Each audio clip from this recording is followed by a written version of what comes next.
So let's continue with DMU practice questions. 51. What does listening to a patient's nonverbal behavior involve? Their dressing and appearance, their tone of voice and gestures, their strength and courage, their ability to speak and walk. So when you're talking about non-verbal, it shouldn't be said. So just get to listen to the tone of voice. You are really not interested in the words themselves, but you are interested on how someone is bringing the words. For example, if they are bringing them emotionally or happily. So just get to look at the tone and also the gestures that are going to use. So that is B. 52. When you try to recall your background knowledge when listening, this is called remembering schema with listening skills. Well, that is called schema. Every time that you get to study, read, or even listen, you always try to recall something that you've already known about that, and then you connect with what you are listening to, and then hence developing new knowledge. Question 53. Who first introduced the word schemata in 1781? Immanuel Kant, Jeremy Bentham, Richard Anderson, Isaac Newton. Try to think about it. Are you able to answer? So that is Immanuel Kant, who consolidated the schema theory in 1970. Immanuel Kant, Jeremy Bentham, Richard Anderson, Professor Hankoku. So that is Richard Anderson. Richard Anderson consolidated it, but the one who got to first use it was Immanuel Kant. How does overstimulation act as a barrier to listening?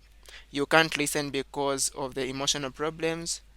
You can't listen because there is noise in the background. You can't listen because there are a lot of things said.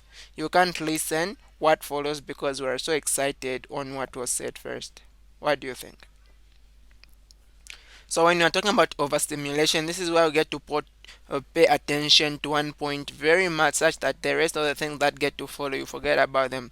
For example, you are in a lecture and the lecture makes a comment that makes you very happy. Just continue thinking about this comment and just very happy, and then the rest of the things that they're going to say you'll not get to understand. So that is D. What is etiquette in healthcare? Any activity to promote access to health and healthcare. Situations in which there are conflicting ideas, set of morals and principles that guide on choices in medical care, the process of how health professionals interact with patients, family, and other health caregivers. What do you think? So when you get to look at the first option, an activity to promote access to health and healthcare, this is called health advocacy. And then B, situations in which there are conflicting ideas, this is called moral paradox or moral dilemma or ethical dilemma.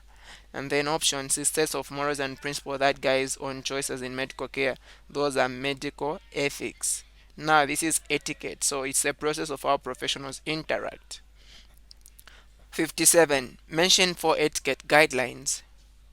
Introduce yourself, laugh with patients, call each other nicknames, help each other. Well, nicknames are not part, so you don't need to call others nicknames when it comes to etiquette guidelines. So A is disqualified. And then B, introduce yourself, state your mission, don't use nicknames, ask questions. That is true, you need to be able to do those things. And then C, introduce yourself, focus on the patient, ask questions, buy food for them. So buying food is not one of the etiquette guidelines. And then D, have a common courtesy, dress professionally, body language should be intimate. So you need to make sure that your body language is nice, not intimate. So that is not part of them. 58. What's courteous as a health guideline? Being honest, being polite at all times, speaking for patients, asking if the patient has a question. So courteous is to be polite all the time, using words like thank you, using words like please. So that is to have a courtesy. Now 59.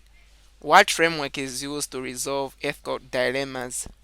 Ethical analytics, a framework, conflict resolution framework, the United Nations organization, or of the above. What do you think? So when you're talking about resolving of ethical dilemmas, you get to use the Ethics Analytics Framework, SSB. Give 3 M's of oral presentation. Entertain, educate, help. Educate, promote, inform. Present an argument, entertain, inform. All of the above. What do you think? Well, when you're talking about the aims of oral presentation, yes, it is to entertain. At times, you can just get to speak for entertainment's sake, but if you can see that option, help.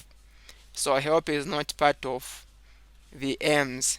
Even educate is not part of them, but we can take it that if you say present an argument, there are some debates which are educative, so it can be part of them. But if you consider option B, promote, is not part of them also. And option C, present an argument, entertain, and inform. Those are aims of oral presentation. So that is it. A successive presenter is a dash speaker. Fast speaker, slow speaker, confident speaker, focused speaker. So when you want to be a successive presenter, what should you do? What kind of speaker should you be? So that should be a confident speaker. So it's C. Name the 3 elements of being a confident speaker. Focus, confident, attentive. Prepare, practice, present. Simple, slang, slap.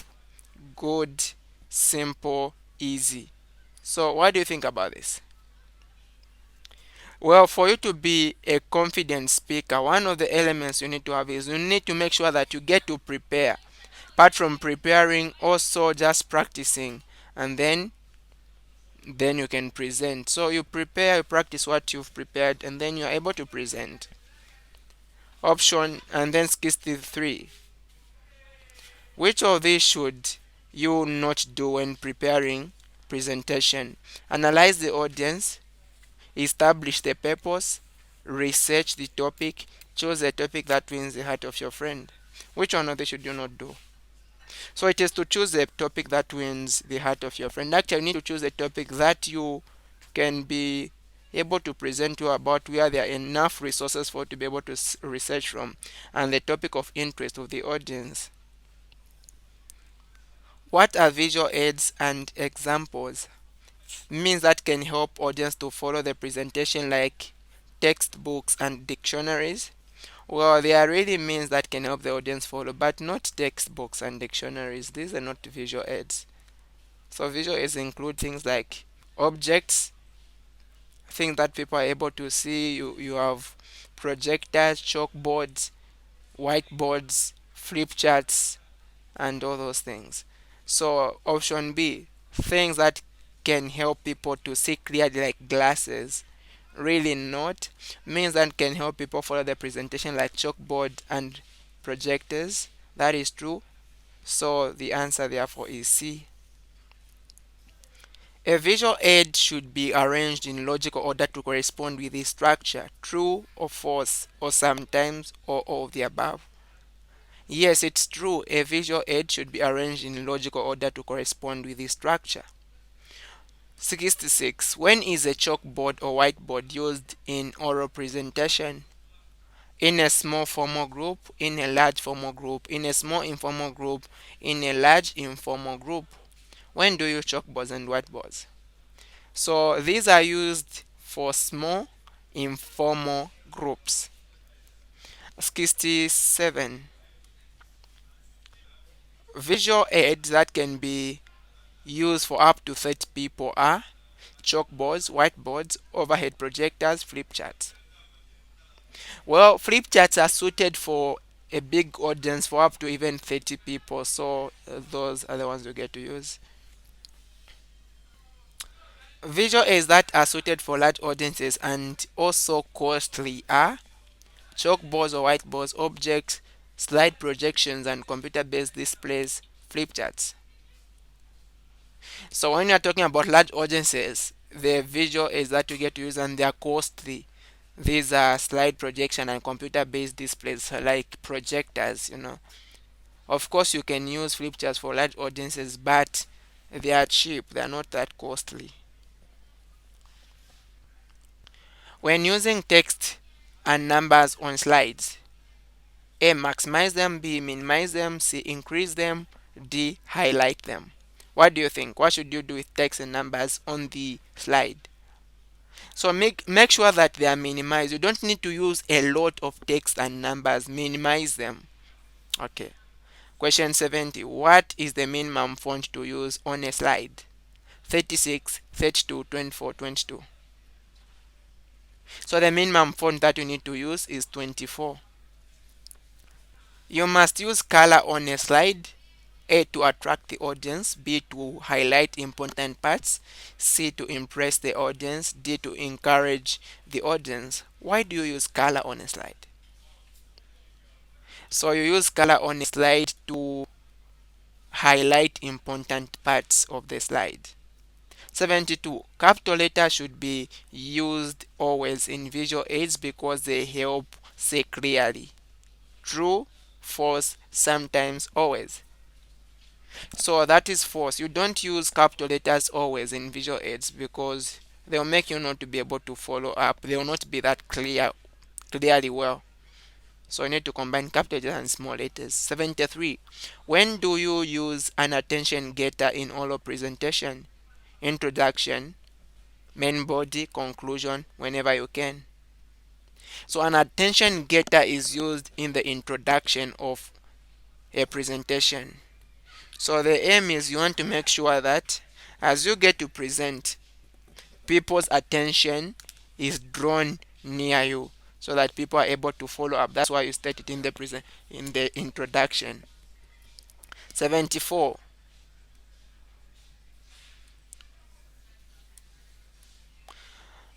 What should be the first thing to do in the presentation? State the purpose of your presentation, capture the audience's attention, present an outline, summarize your presentation.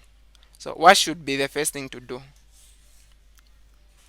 Well, the first thing that you should make sure to do is that you get your audience's attention. That is why we get to use attention getter. Maybe you make just a comment that is going to draw people's attention to you. 75. Leave the audience with a clear dash of everything covered in the conclusion. Clear summary, clear understanding, clear thesis, clear point. So what do you do in the conclusion? So you need to make it clear. The summary should be presented. So that is what you get to do. It is important to lean on a table when tired so that you don't fall during oral presentation. True, false, when necessary, or the above. So you don't need to lean to anything. So that is false.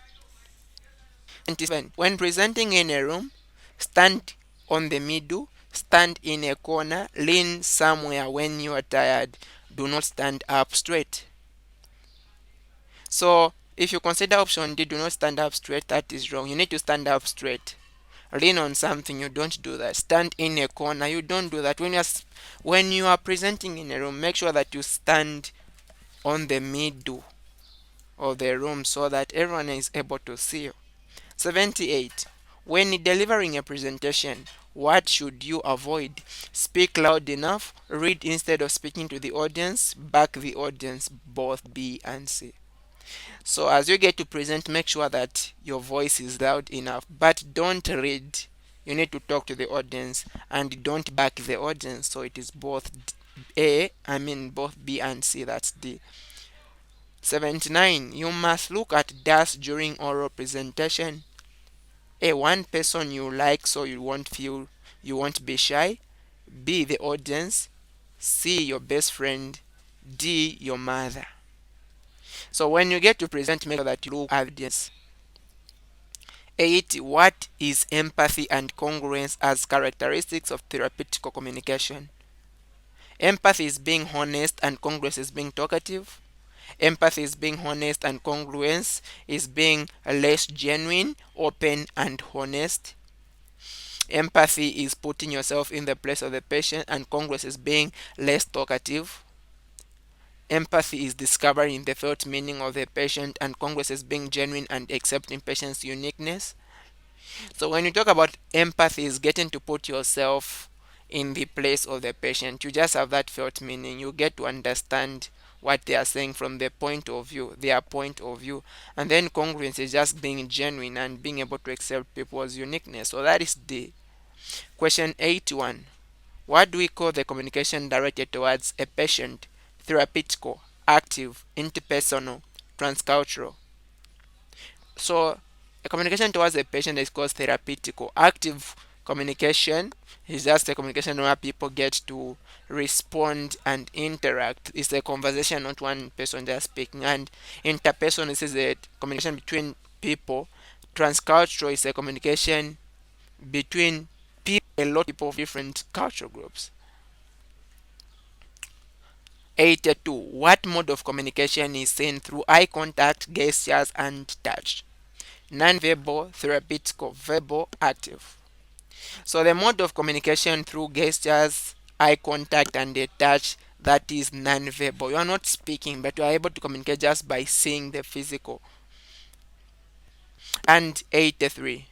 What type of question must be avoided in communication as a prompt to answer only in a particular way and comes as a question of what someone already knows? So what do you think? So it is a leading question. When you talk of a leading question, you get to put what you want. You already know about something, but you get to put it in a question form. For example, you've heard that this person was not in school when there was a fire, and then you ask them, you were not in school when the fire started. Where are you? So that is a leading question. And then you have got open-ended questions. These are questions that require explanation. You get to explain. For example, what is your relationship with Mansa? So you get to explain. And then a closed-ended question requires just a very simple answer, like a yes or a no. For example, uh, are you the one who ate the meat? So just say yes or no. But if I say you are the one who ate the meat, isn't it? That is a leading question. So I put first a statement in form of a question. And then you also have probing questions. These are questions which are more follow-up questions after something. Like explain more, describe more. So the answer is a leading question. 84. Whose training in communication skills act as a barrier to effective communication? Patients, health practitioner, both, none.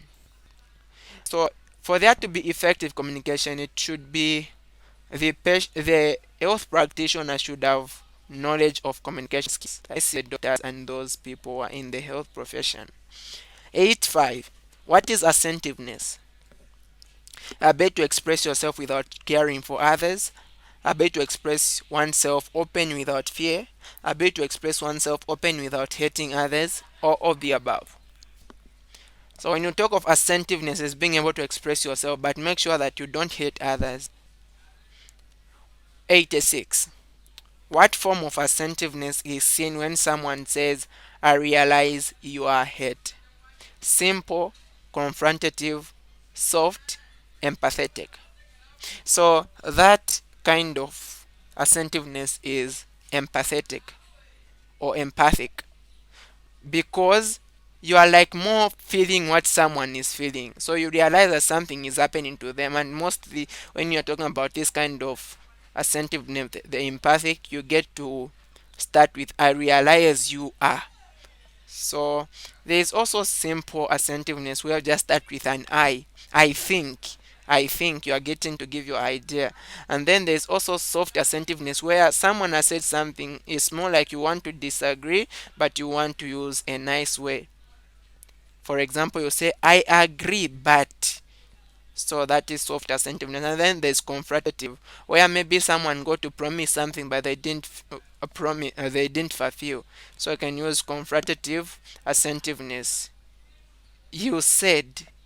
So those are the forms of assertive behavior. And 87. Name three types of interpersonal behavior apart from assertiveness.